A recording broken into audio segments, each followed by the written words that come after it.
9절 한 절입니다. 구약 927면에 있습니다. 사람이 마음으로 자기의 길을 계획할지라도 그의 걸음을 인도하시는 이는 여호와시니라.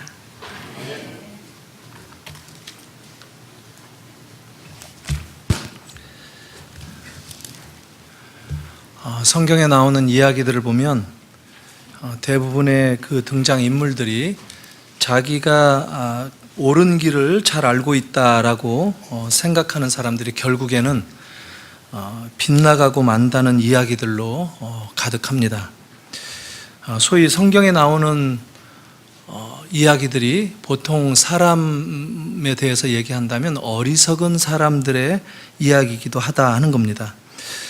그 대표적인 인물은 처음 등장하는 아담과 하와에서부터 또 그 다음 출애굽기에 이집트의 바로 왕 계속해서 다 비슷한 사람들이 등장합니다. 창세기 3장에 보면 이 하와가 이브가 선악과를 먹으면 눈이 밝아질 것이라고 철석같이 믿었지만 먹자마자 자기 생각이 빗나간 줄을 금방 깨닫게 됩니다. 출애굽기 4장에서부터 무려 14장에 이르기까지 계속해서 이집트의 왕 바로의 이야기가 기록되고 있는데 이 바로 왕의 마음은 계속해서 비틀어지고 완고하게 빗나가기 시작해서 결국은 자기의 모든 군대가 홍해에 수장되기까지 히브리인들을 쫓아가면 원래 생각했던 대로 그들을 노예 생활로 계속 부릴 수 있다라고 믿었지만 결국은 모든 군대가 다 사라지게 되는 그런 결과를 초래했습니다. 확신했지만 빗나가는 이야기들, 이게 성경의 많은 사람들의 이야기이기도 합니다. 물론 안 그런 사람도 나오는 것 같지만 사실상은 보면 안 그런 사람들은 거의 없다 해도 과언이 아닙니다. 가인도 아벨을 죽이면 더 나은 삶을 이제 비교당하지 않고 혼자 살 수 있을 것이다 라고 믿었지만 빗나갑니다. 노아 같은 인물은 좀 다르죠. 안 그렇게 시작을 합니다. 세상 모든 사람들이 다 하나님의 음성을 듣지 못하던 그런 시기에 하나님의 말씀을 듣고 그 약속을 믿음으로 믿어서 방주를 지키도 했습니다.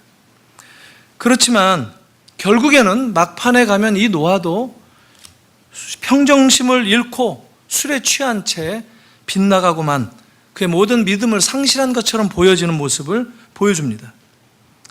잠언 16장 25절에 이런 말이 나오는데요. 어떤 길은 사람이 보기에 바르나 필경은 사망의 길이니라. 신약도 마찬가지입니다. 누가복음 23장 21절에 보면 예수님을 십자가에 처형하라고 요구하는 이 대제사장들과 유대 군중들, 그런 사람들의 모습을 보면 뭔가 비극을 선택하는 아주 끝판을 보여주는 모습이다, 이렇게 생각할 수 있습니다. 순간의 선택이 빗나가게 되어서 마치 영원한 운명처럼 비극의 주도자들이 되고 맙니다. 기독교회를 없앴으면 하고 박해했던 바울도 그리스도를 만나서 회심을 경험한 다음에 사도가 되었지만 처음 성경에 아주 비극적인 주인공의 모습으로 등장을 합니다. 자기가 옳다고 여겼지만 결국 자기의 선택이 그릇되고 빗나간 비행이었다는 것을 깊이 깨닫고 변화를 경험한 사람이죠. 그러니까 처음 생각했던 대로 사는 경우는 거의 없다 하는 겁니다. 좋은 사람의 모습이든 나쁜 사람의 모습이든 원래의 모습을 일관되게 유지하면서 살아가는 이 사람들의 삶의 모습은 참 드물다는 거예요. 거의 없다는 거예요. 우리 인생의 길은 우리가 예상한 것과 다르게 움직인다는 겁니다. 그래서 성경은 하나님의 뜻, 하나님의 계획, 하나님의 방법대로 사는 것, 이게 우리들보다 훨씬 더 옳다, 우리보다 더 낫다, 우리보다 훨씬 높다라고 가르칩니다. 우리 인생을 우리가 컨트롤하지 않는다는 거예요. 오늘 본문 잠언 16장 9절은 뭐라고 말하느냐면 사람이 마음으로 자기의 길을 계획할지라도 그 걸음을 인도하시는 자는 여호와시니라, 이렇게 얘기합니다. 이 잠언의 전형적인 특징이기도 하지만 인간의 뜻을 하나님의 뜻과 대비시켜서 대조합니다. 이런 게 계속 반복되는 것이 잠언책이죠. 서로 비교하고 대조하고 반복하면서 그 센텐스 속에 담겨져 있는 힘을 우리에게 느끼도록 하는 그런 문장이 잠언이 구사하는 문장입니다. 보면 이 잠언은 반복적으로 얘기하는 가운데 이 사람이 계획을 한다는 거예요. 마음속에 자기의 계획을 세우는데 하나님은 그 계획과는 상관없이 결국 그 계획이 옳은지 틀린지를 봐가시면서 결정하시고 인도하신다, 이런 얘기입니다. 이게 사람 쪽에서 본다면 이게 굉장히 위트 있는 얘기예요. 네 계획이 허사일 수도 있다는 것을 얘기한다는 겁니다. 어떤 면에서 보면 읽기가 참 쉽죠. 그리고 읽으면서도 빨려 들어갈 수 있는 그런 문장들입니다. 내용을 즐길 수도 있어요. 아주 신비로운 내용들이면서도 이게 따지고 보면 구체적으로 우리의 삶의 실제적인 경험을 통해서 확인할 수 있는 그런 내용들인 것을 우리가 쉽게 확인할 수 있습니다. 우리가 뭐든지 우리 인생에서 경험하는, 계획을 세우는 것, 그건 우리가 늘 경험하는 겁니다. 그러나 하나님이 그 결과를 지배하신다라는 겁니다. 우리 인생은 결국 하나님의 손 안에 있다는 거예요. 하나님의 컨트롤 하신다는 거예요. 하나님의 주권 안에 있다라는 거예요. 우리가 인정을 하든지 우리가 인정을 안 하든지 우리는 이것을 경험하면서 산다는 거예요. 예수를 믿는 사람이든 아니든 간에 이것을 경험한다는 거예요. 우리는 항상 계획을 세웁니다. 미래를 뭔가 구상하고 우리가 어떤 미래를 어떻게 맞이할 것인가 나름대로 계획해서 예비하기도 하고 대처할 수 있는 그런 길도 찾습니다. 그러나 때때로 우리의 계획은 하나님의 계획과 맞지 않을 때도 있다라는 겁니다. 학생들이 학업 계획을 세우기도 하죠. 새해가 시작될 때마다 올해는 뭐 이렇게 공부를 해야 되겠다. 이 과목을 좀 더 집중해야 되겠다. 학기가 끝날 때쯤 되면 참 돌아보면서 계획대로 되지 않았던 것을 많이 경험하게 되죠.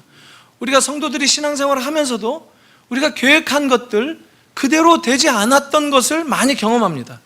그러나 빗나간 경험을 하면서도 우리 마음 가운데 드는 많은 사람들의 고백이 뭐냐면 결국 하나님의 은혜로 살았다라는 거예요. 만약에 우리가 세운 계획대로 그대로 펼쳐진다면 오히려 우리의 삶이 더 망가질 수도 있다는 것을 우리가 경험하는 게 한두 번이 아닙니다. 많은 어른들도 새해가 시작되면 그 한 해를 어떻게 보람있고 의미있게 보낼까 계획을 세우죠. 특별히 또 노령화 시대에 은퇴한 다음에 우리가 어떻게 더 안정된 삶을 살 수 있을까 치밀한 계획을 세우면서 대하기도 하죠. 이렇게 계획을 세우는 일은 우리 삶에 매우 익숙한 일이죠. 하지만 계획대로 되는 경우는 없다는 겁니다. 누구나 계획은 치밀하게 세우지만 마치 건축이 설계대로 딱 맞아떨어지게 완공이 되지 않는 것과 마찬가지로 처음 계획과 마지막 결과는 똑같지 않다라는 겁니다. 그것을 잠언은 하나님이 결국을 주장하신다라는 거예요. 하나님의 주관 가운데 우리의 인생이, 우리의 운명이 놓여져 있다라는 것을 얘기합니다. 16장 1절부터 비슷한 생각을 전합니다. 마음의 경영은 사람에게 있어도 말의 응답은 여호와께로부터 나오니라. 이것도 지금 대답하고 있는 거죠. 사람과 하나님을 비교합니다. 대조합니다. 우리의 마음의 경영, 사람은 자신의 지식이나 또 능력이나 경험과 재능 등을 가지고 모든 것을 동원해서 온 힘을 다해서 생각하고 계획한다라는 거예요. 그렇지만 그 결과는 결국 하나님께 달려있다라는 얘기입니다. 여기서 경영이라는 말은 히브리어로 모아렉이라는 말인데 어떤 일을 계획할 뿐만 아니라 그 계획이 실현되기까지 치밀한 설계를 다 생각한다라는 거예요. 배열을 다 마무리한다는 거예요. 순서까지도 다 정하는 계획을 말하는 겁니다. 경영한다라고 얘기합니다. 마치 건축사의 설계 도면과도 같습니다. 계획을 세우는 일은 그런 점에 있어서 성경적이기도 합니다. 계획을 세워서 일해야 되는 것이죠. 계획 없이 하나님은 일하시지도 않죠. 하나님도 장기적인 계획을 세우시고 실행에 옮기셨습니다. 에베소서 1장 4절 5절 보면 곧 창세전에 그리스도 안에서 우리를 택하사 우리로 사랑 안에서 그 앞에 거룩하고 흠이 없게 하시려고 그 기쁘신 뜻대로 우리를 예정하셨다 얘기합니다. 우리를 거룩하고 흠이 없게 하시기 위해서 그 당신의 기쁘신 그 계획대로 그리스도로 말미암아 우리를 아들 삼았다 이렇게 얘기한다는 겁니다. 잠언 16장도 계속해서 여호와 중심의 그 계획, 그래서 그 여호와의 주관에 맞추어서 우리의 인생을 설계하라 하는 것의 중요성을 반복해서 언급합니다. 우리는 모두 계획을 세우면서 살아가지만 아무리 계획이 멋있고 세세하게 잘 신경 써서 만든 완성도 높은 계획이라 할지라도 모든 일을 인도하시는 분은 결국 하나님이심을 알아야 된다는 겁니다. 하나님이 오케이 해야 된다는 겁니다. 이것을 아는 것, 이게 지혜라는 겁니다. 우리의 삶이 정말 그렇게 사는가 하는 것을 돌아보라는 거예요. 지금이라도 그 중심을 회복하라는 거예요. 우리 자녀들에게도 그것을 강조하라는 거예요. 하나님의 계획은 그런 점에 있어서 항상 옳고 선하다, 항상 완전하다, 이것을 얘기한다는 겁니다. 그런데 한 가지 문제가 있습니다. 뭐냐면 하나님의 계획이 우리가 경험하기에 그렇게 단숨에 경험할 수 있는 짧은 약속들만은 아니라는 거예요. 하나님이 계획하신 것이 이루어지기까지 어쩌면 우리의 전 인생이 지나가기도 한다는 거예요. 여기에 우리 사람들의 문제가 있는 거죠. 우리는 기다리는 데 약해요. 우리는 눈에 빨리 봐야 되고 손으로 빨리 만져야 돼요. 그래서 우리의 인생은 항상 눈으로 보는 것, 감각적인 것에 휘둘리기 마련이다라는 거예요. 그걸 너무 잘 아시는 하나님께서 우리에게 이런 말씀을 계속 반복적으로 준다는 겁니다. 이것을 기억하라는 겁니다. 이것을 머리 가운데 새기라는 겁니다. 그런 우리들을 잘 알지만 하나님은 그럼에도 불구하고 하나님께 맡기라는 거예요. 하나님의 약속을 기다리라는 거예요. 하나님의 계획을 찾으라는 거예요. 예레미야 29장 한번 가볼까요? 예레미야 29장 10절에서 11절 먼저 한번 보겠습니다. 이스라엘 백성들의 그 바벨론 포로기 그 한 복판에서 하나님이 미래 이스라엘을 이렇게 회복하시겠다 약속하시면서 주신 말씀인데요. 여호와께서 이와 같이 말씀하시니라. 바벨론에서 70년이 차면 내가 너희를 돌보고 나의 선한 말을 너희에게 성취하여 너희를 이곳으로 돌아오게 하리라. 여호와의 말씀이니라. 너희를 향한 나의 생각을 내가 아나니 평안이요 재앙이 아니니라. 너희에게 미래와 희망을 주는 것이니라. 지금 이스라엘 백성들은 절박해요. 포로로 잡혀갔어요. 바벨론의 먼 이국 땅에 지금 끌려갔어요. 노예가 되었어요. 기분이 좋을 턱이 없죠. 그래서 언제 하나님이 우리를 회복시켜 주실까? 이게 최대 관건이에요. 그래서 선지자들마다 일어나서 너희들은 이제 곧 회복될 것이다 하는 것을 외쳐요. 근데 하나님은 나타나셔가지고 예레미야를 통해서 말씀을 주시는데 거짓 선지자들에게 현혹되지 말라 하는 겁니다. 하나냐가 대표적인 거짓 예언자였죠. 그 이듬해 한 2년 안에 회복시켜 주실 것이다. 포로로부터 다시 예루살렘으로 돌아오게 하실 것이다. 하나님의 약속을 그렇게 전했어요. 근데 예레미야가 나타나서 그건 거짓이다라고 얘기하는 거예요. 그러면서 70년 걸릴 것이다 얘기해요. 70년이면 지금 약속을 듣는 사람들은 그 약속의 성취를 경험할 수 없는 기간이에요. 이게 이스라엘의 문제였어요, 어떻게 보면. 그런데 하나님의 약속은 그대로 이루어졌다는 거예요. 어떻게 보면 우리들이 우리에 대해서 중요하다고 여기고 내가 꼭 경험하고 실현을 맛봐야 된다라고 하는 것들을 우리가 포기한다면 오히려 우리가 하나님께 훨씬 더 잘 순종할 수 있다는 거예요. 저는 한국교회 목회자들을 보면서 선배 목사님들을 보면서 그걸 많이 경험했어요. 왜 내가 살고 있는 내 대에 교회를 지어야 됩니까? 내가 살고 있는 내 이 타이밍, 내 세대에 모든 일을 내 이름을 걸고 해야 됩니까? 다음 세대를 바라봐야 되는 거예요. 우리가 하는 일은 내가 할 수 있는 일은 여기까지다. 여기까지 징검다리를 놓고 나를 밟고 다음에 또 다른 도를 놓아라 하고 세대가 물려줘야 되는 거예요. 그런데 우리는 너무 급해요. 다 마무리하려고 그래요. 모든 것을 내 대에 다 끝나려고 해요. 그게 뭡니까? 그럼 다 무너지는 거예요. 앞으로 나아갈 수도 없는 거예요. 그것들을 경험하는 거예요. 지금 이 예레미야를 통해서 주시는 하나님의 약속이 뭡니까? 70년이 걸릴 수도 있다는 거예요. 하나님의 그 계획, 하나님의 약속, 그것을 보고 거기에 순종하는 삶을 산다면 70년의 삶을 기다리면서 기분 나쁜 그런 세월을 보내는 것이 아니라 그 70년도 의미 있고 보람 있고 하나님께 순종하면서 살 수 있다는 거예요. 이걸 놓친다는 거예요. 지금 하나님의 계획이 그렇게 주어진다는 거예요. 사실상 하나님은 우리에게 평안을 주시려고 하시는 분이지 우리에게 재앙을 주시려고 하는 분이 아니라는 거예요. 바벨론 포로가 포로로 그들의 죄의 결과 때문에 하나님께 심판받는 것으로 성경에 나오죠. 맞아요. 그러나 이스라엘이 받아야 하는 그 심판마저도 하나님은 평강으로 주시겠다고 약속하시는 분이에요. 재앙이 아니라는 거예요. 재앙도 평강으로 바꿔주시겠다라고 약속하시는 분이 하나님이라는 거예요.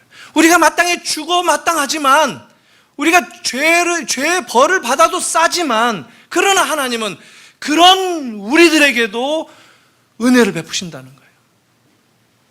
이게 하나님의 약속입니다. 그런데 이 약속이 궁극적으로 실현되죠. 70년 후에. 그런데 그것도 어떤 면에서 보면 그림자 실현이에요. 이 하나님의 약속은 사실상 바벨론의 온전한 회복의 그 약속은 언제 성취되느냐면 예수 그리스도 안에서 온전하게 성취됩니다.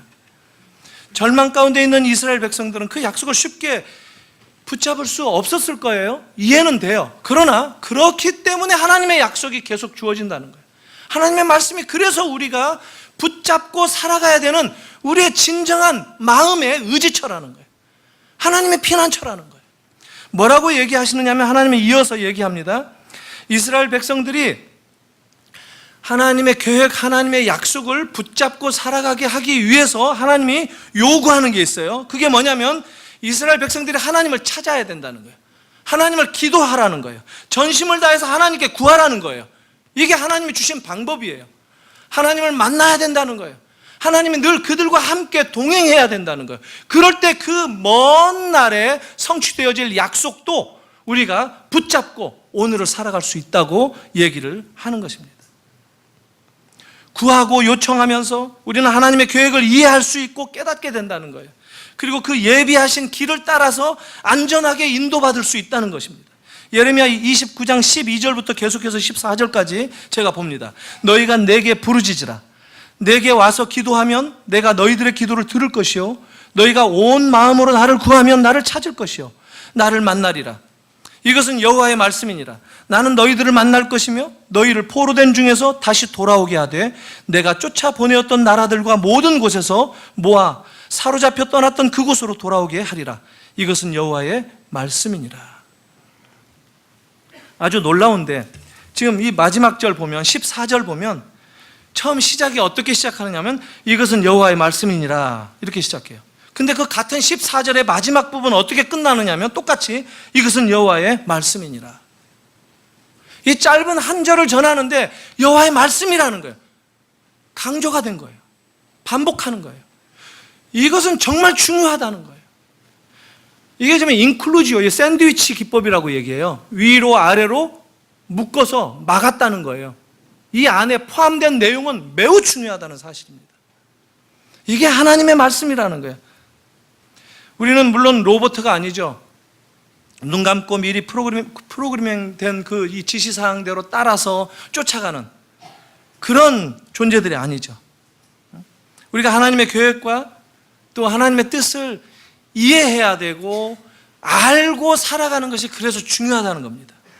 그냥 하나님이 우리를 기계 이 시계처럼 감아놓고 그거 풀어지도록 그렇게 우리를 운행하시는 분이 아니라는 겁니다. 우리는 하나님의 말씀을 놓고 이리도 튈 수 있고 저리도 튈 수 있는 그런 존재라는 거예요. 인격적인 존재라는 거예요. 그렇기 때문에 하나님이 계속해서 말씀을 해주십니다. 하나님 우리에게 말씀을 이렇게 대화하시기를 원하신다는 거예요. 말씀하시면서 그 말씀으로 당신의 뜻을 우리가 듣고 깨닫도록 하신다는 거예요. 이것을 우리가 뒤집어서 본다면 오늘 1절에 뭐라고 나와 있죠? 마음의 경영은 사람에게 있어도 말의 응답은 여호와께로 나온다. 이렇게 얘기하죠. 3절에 보니까 또 너의 행사를 여호와께 맡기라. 그리하면 네가 경영하는 것이 이루어지리라. 구구절절에 다 같은 얘기들을 하는 겁니다. 우리가 말하면서 사는데 그 말을 통해서도 하나님은 말씀하신다는 거예요. 우리의 말을 통해서도 말씀하신다는 겁니다. 그렇게라도 해서 하나님의 계획을 깨닫고 따를 수 있도록 하나님 우리를 여러 장치를 두셨다라는 겁니다. 고대 이 마케도니아를 통해서 세계를 정복했던 이 알렉산더 대왕 있죠. 이 사람이 33살의 젊은 나이에 죽습니다. 예수님 돌아가신 이 나이하고 같네요. 근데 이 사람의 한 가지 굉장히 재미있는 습관이 있는데 애완용으로 원숭이를 집에서 길렀답니다. 집이 아니라면 왕궁이겠죠. 그래서 그 세계를 정복하러 다니면서 이 사람은 사실 뭐 자기가 거처하는 그 왕실에만 사는 게 아니라 직접 군대를 가지고 뭐 인도까지도 정벌하고 다녔던 사람인데 이 원숭이를 데리고 다니면서 아침마다 재롱 떠는 것을 보고 이렇게 했던 모양이에요. 강아지 키우는 분들은 그 강아지 이쁘잖아요. 그거를 원숭이를 애완용으로 키웠다는 겁니다. 원숭이가 개보다는 머리가 더 좋으니까 더 말도 더 잘 알아듣고 더 교감도 더 됐을지 모르겠어요. 근데 이 알렉산더 대왕이 어느 날 아침에 이 원숭이한테 손가락을 물립니다. 근데 이게 어떻게 독이 퍼졌는지 몰라도 24시간도 안 돼서 이 알렉산더 대왕이 죽었어요. 세계를 정벌하러 계속 승승장구하면서 다니던 이 대왕이었는데 33살의 젊은 나이에 그렇게 가버린 겁니다. 원숭이를 애완용으로 키우면서 손가락이 물려서 죽을 줄을 누가 알았겠어요? 이런 이야기도 뭐 사실 비일비재하죠. 여러분, 나폴레옹도 세계를 정복한 사람 중에 하나 아닙니까? 이 나폴레옹이 이 아주 참 굉장히 수치스럽게 여기는 패배한 전쟁이 있는데 워털루 전쟁이에요. 영국의 워털루가 있어요. 런던 남쪽에. 이 워털루 전쟁에서 나폴레옹이 참패를 당합니다. 근데 질래야 질 수가 없었던 전쟁이었어요. 아주 치밀하게 계획을 세웠거든요. 그리고 세계를 정벌하는 그런 가운데 이 영국은 그냥 뭐 아주 쉽게 무너뜨릴 수 있다고 완전한 승리를 장담하면서 나폴레옹이 전쟁을 준비했어요. 대포를 이끌고 요소요소에 진을 치고 이제 이것으로 해서 집중 포화를 하면서 순식간에 하루 만에 함락할 수 있다고 장담을 했었습니다.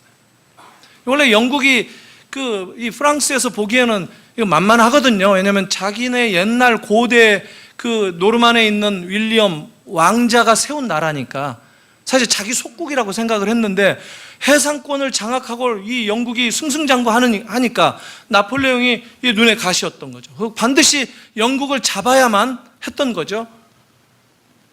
그런데 그 밤사이에 소나기가 퍼붓습니다. 진흙탕이 돼요. 그 많은 대포를 동원했는데 진흙탕에 빠져서 바퀴가 굴러가질 않아요. 전쟁에서 참패했습니다. 소나기가 와서 전쟁에서 질 줄을 누가 알았겠어요? 그렇게 호언장담을 했는데 이게 인생이라는 거예요. 하나님의 계획을 읽지 못하는 거, 이게 우리 인생의 문제라는 겁니다. 우리는 계획을 세우고 치밀하게 세운다 할지라도 결정자는 하나님이시라는 거예요. 계획은 세웠지만 하나님이 결정하신다라는 것을 인정하지 못하는 그런 인생들이 경험하는 것은 무상밖에 없습니다. 인생이 무상하다는 허탈감입니다. 사도행전 16장에 보면요, 바울의 선교 이야기가 나옵니다. 원래 바울은 아시아를 이렇게 돌면서 선교를 하려고 계획을 치밀하게 세웠습니다. 근데 그 바울이 아시아로 가려고 하는데 성경이 뭐라고 얘기하느냐면 성령이 막았다라고 얘기합니다. 그리스도의 성령이 그의 갈 길을 막았다라고 얘기합니다. 그래서 돌아서 다시 이렇게 보는데 마케도니아의 환상을 봅니다. 와서 우리를 도우라고 하는 손짓을 봅니다. 제가 성경 몇 구절을 읽어드리겠습니다. 6절부터 10절까지 사도행전 16장입니다. 성령이 아시아에서 말씀을 전하지 못하게 하시거늘 그들이 부르기아와 갈라디아 땅으로 다녀가 무시아 앞에 이르러 비두니아로 가고자 애쓰되 예수의 영이 허락하지 아니하시는지라. 무시아를 지나 드로아로 내려갔는데 밤에 환상이 바울에게 보이니 마케도니아 사람 하나가 서서 그에게 청하여 이르되 마케도니아로 건너와서 우리를 도우라 하거늘 바울이 그 환상을 보았을 때 우리가 곧 마케도니아로 떠나기를 힘쓰니 이는 하나님이 저 사람들에게 복음을 전하라고 우리를 부르신 줄로 인정함이로라. 바울은 깨달은 거예요. 그 환상을 통해서 성령이 막는 경험을 통해서 하나님께서 인도하시는 방향이 이쪽이다라고 계획을 수정했어요. 우리가 계획을 세웠다가 아무리 치밀하게 계획을 세웠어도 하나님의 뜻이 그게 아니다 싶을 때 계획을 수정하는 것, 이게 순종이라는 거예요. 가차없이 수정하라는 겁니다. 바울이 바로 그 면에 있어서 성령의 사람이라고 얘기할 수 있다고 보여집니다. 우리가 꼭 계획대로 하는 것은, 해야 되는 것은 아니에요. 성령이 그의 길을 막았다라고 성경도 얘기하고 있고, 선교의 새로운 비전을 마케도니아 환상을 통해서 보여주셨다라고 하는 겁니다. 그래서 바울은 자기의 계획을 내려놓고 성령님이 지시하시는 그 새로운 계획, 새로운 하나님의 인도하심을 받았다라고 얘기합니다. 바울이 지혜로웠다라는 얘기를 성경은 이렇게 하는 것이죠. 한번 생각해 보십시다. 우리가 교회 일을 하는 것도 마찬가지입니다. 계획을 세워서 우리가 일은 하지만 계획대로 꼭 이루어지는 것은 아니라는 겁니다. 빗나갈 수도 있어요. 그렇다고 해서 계획도 안 세우고 어차피 세워봐야 안 되니까 이건 게으른 거죠. 최선을 다해서 세우지만 하나님의 계획과 맞는지 하루하루, 그래서 기도가 필요하다는 겁니다. 그런데 이 많은 사람들이 교회 일을 하면서도 계획이 실현되는 것이 바로 하나님에게 달려있다는 것을 인정하지 못할 때가 있어요. 자기가 세운 그 계획이 한번 꽂히면 신기루 환상을 보고 달려가는 맹목적인 사람처럼 달려가는 경우가 많다는 거예요. 교회도 목사들도 그럴 수 있어요. 성도들도 그럴 수 있다는 겁니다. 그래서 매일매일 하나님의 도우심이 필요하고 바울을 통해서 우리가 확인하는 것은 성령의 인도하심이다라고 얘기합니다. 바울이 기도하는 사람이었기 때문에 바로 그게 가능했다라는 겁니다. 잠언 아까 읽어드렸던 3절 말씀인데 16장 3절에 이렇게 얘기합니다. 너의 행사를 여호와께 맡기라. 그리하면 너의 경영하는 것이 이루어진다. 빌립보서 4장 6절은 기도와 연결해가지고 이렇게 얘기합니다.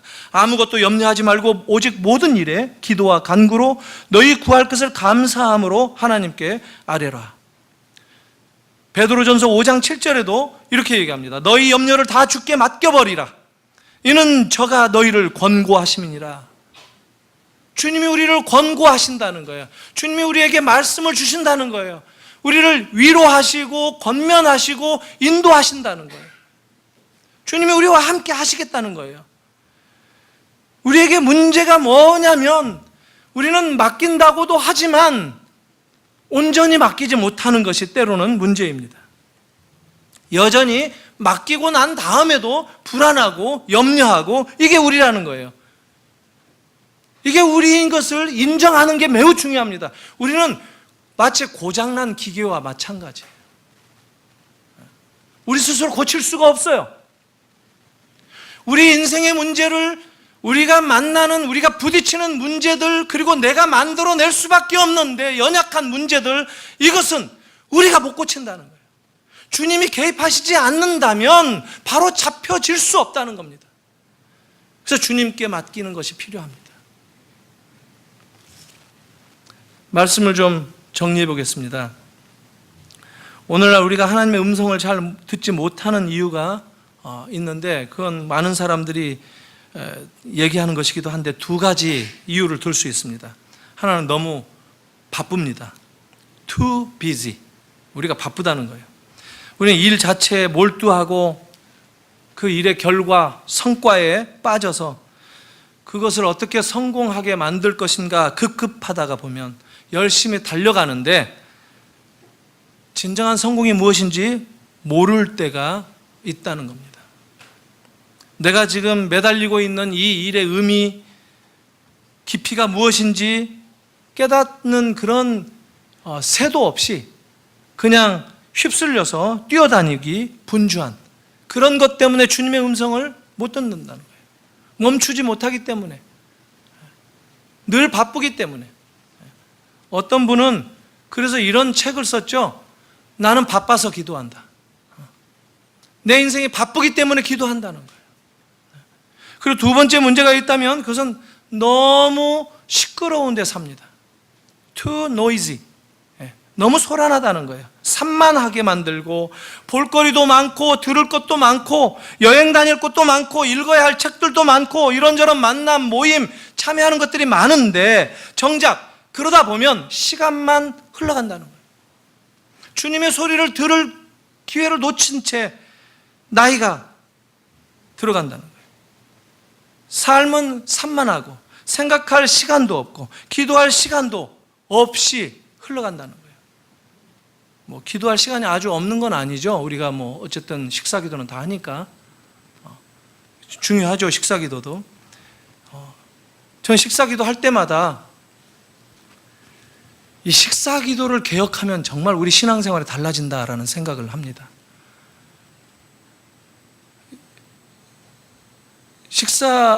이 감사기도 하고 그러면서 마치 어떨 때는 이 밥에다가 절하는 것 같은 느낌을 가질 때가 있지 않습니까? 그때 브레이크를 한 번씩 거는 거예요. 주님, 정말 제 하루, 오늘 하루 살아가는 데 있어서 저에게 주시는 이 일용할 양식, 이것을 감사하는 그 이면에, 그 행간에 얼마나 많은 의미가 있는지를 내가 놓치지 않겠습니다 하는 생각을 하면서 기도한다면 우리의 삶은 훨씬 더 영적일 거라는 거예요. 식사 기도를 좀 개혁하십시다. 이게 의례가 되고 말아요. 의례가 되고 그냥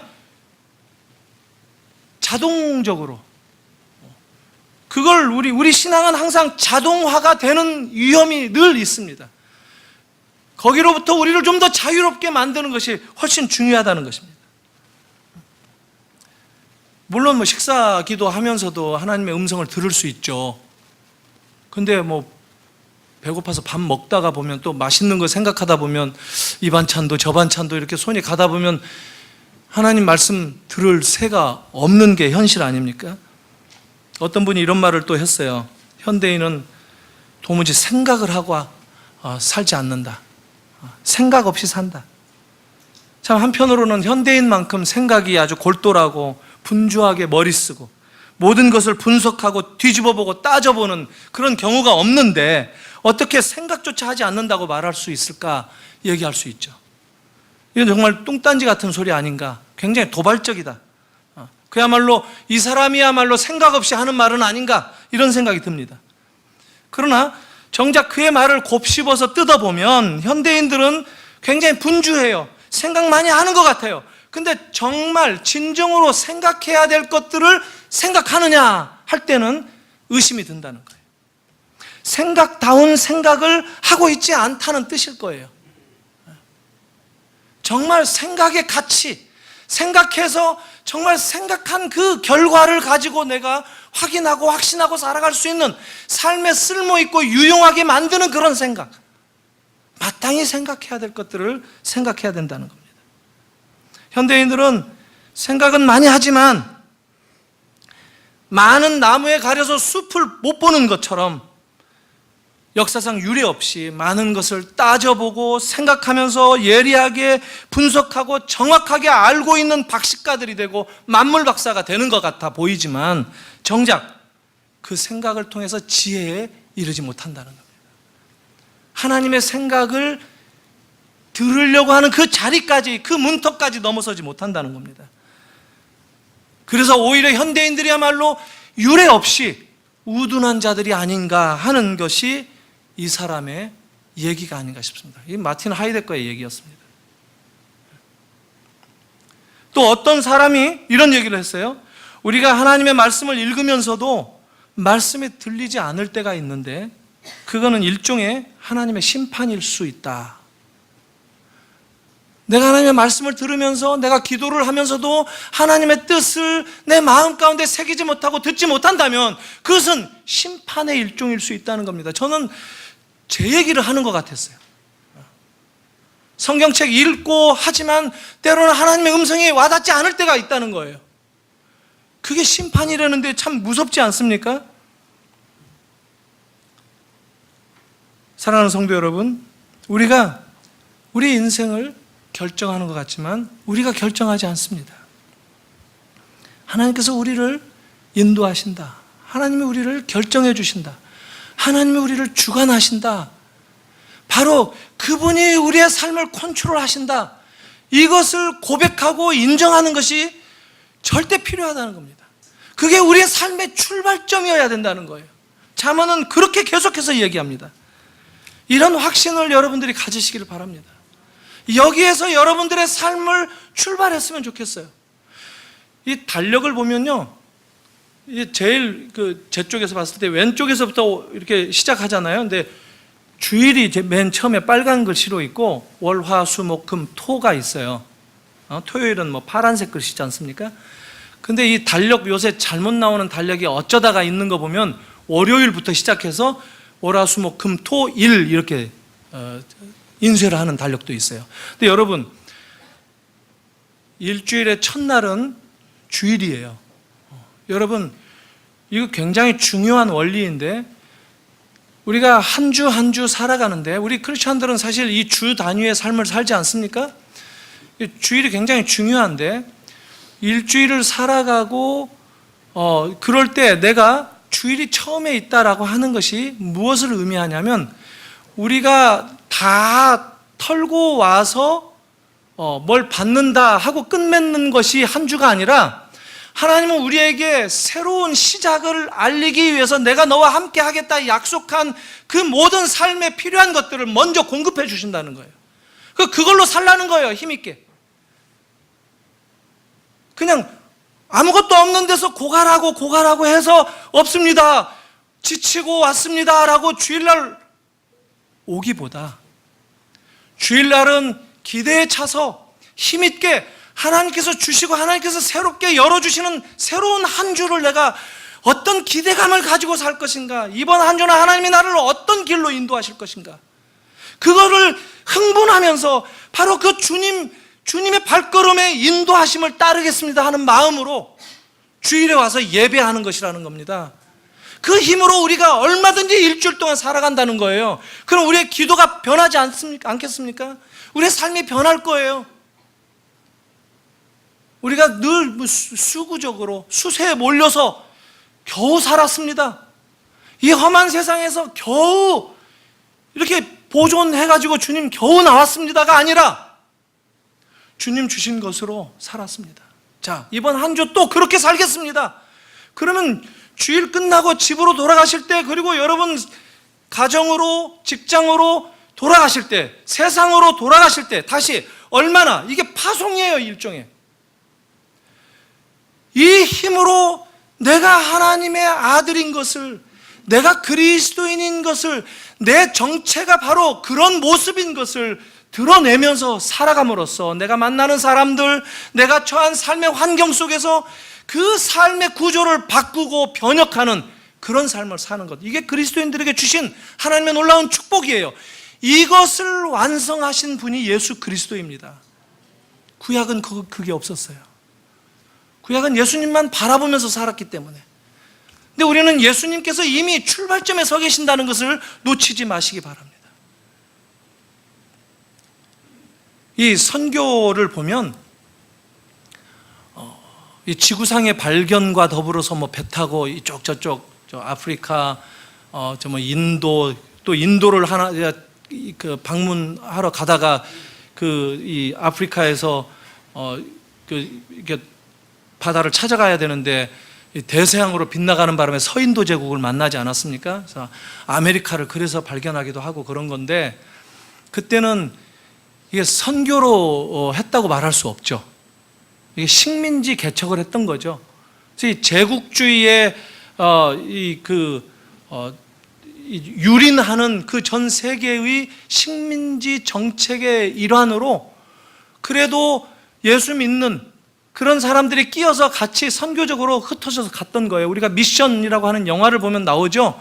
한쪽에서는 테이블에서 서로 국경선 정하는 겁니다. 이쪽에 줄을 그으면 이쪽 이 노예 시장으로 팔려가는 신세가 되고 원주민들이 저쪽으로 줄을 그어서 국경을 만들면 그 사람들이 좀 더 자유로운 사람이 되는데 이거 가지고 테이블에서 결정하는 거예요. 그런 식으로 세계를 정복한 식민지 이 제국주의 역사가 있는데 예수회라든가 이런 사람들이 또 그런 노예가 되고 팔려가는 사람들에게 복음을 전하고 이 선교적인 목적을 섞어서 했던 것들이 이제까지의 선교의 역사였습니다. 뭐 사실 개신교도 마찬가지예요.